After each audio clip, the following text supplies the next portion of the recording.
Trois pêcheurs dont leur sport favori, nous sommes à Kanda. Les eaux sont bien troubles. À côté, la marée plastique et tout un désordre pour démontrer l'indiscipline des populations. Nous sommes dans ce quartier moderne, en banlieue de Libreville. Dans la nuit de mercredi à jeudi, une crue a failli faire basculer les vies. La pluie est là, une nouvelle fois, pour mettre sous pression ces populations. C'est un jour particulier que le chef de l'État, Ali Bongo Ondimba, choisit pour venir prendre la mesure des choses. À ciel ouvert, parapluie ouvert, témoignage aussi. La CAN, ils ont fait des travaux et nous avons demandé à l'entreprise Colas que les travaux que vous effectuez, ils ont fait un cloisonnement au niveau des bus. Et ce qui n'était pas normal. S'ils auraient pu passer un pont, tout ce qui est bloqué en dessous aurait pu suffire.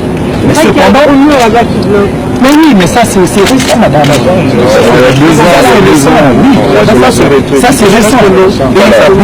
Si tout est compatible, alors il y a une remontée de... Il y a près de 2 ans, la nature lançait déjà un premier avertissement. Nous avons 3 versants. Il y a un versant venant de la première, deuxième cité et toutes les eaux venant du château. Les 2 châteaux d'Angongé, tout se canalise par ici. L'eau, avant le match Gabon-Chine, à 20 cm.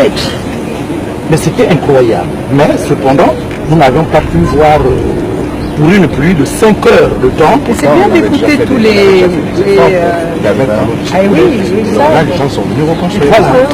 Les populations doivent tirer les enseignements que décrypte ici le chef de l'État.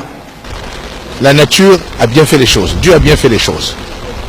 Des cours d'eau, des rivières, des ruisseaux qui s'écoulent tranquillement et qui vont se jeter là où ils doivent aller se jeter.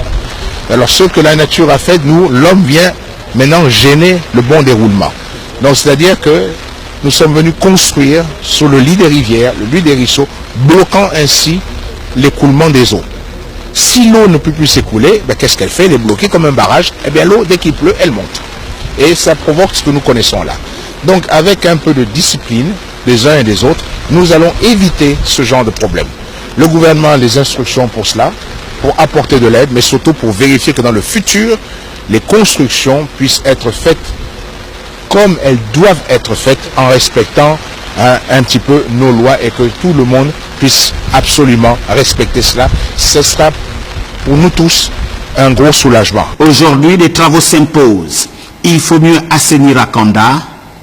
Akanda qui se développe avec une épine dans le pied, celle d'être une ville située déjà dans une zone humide.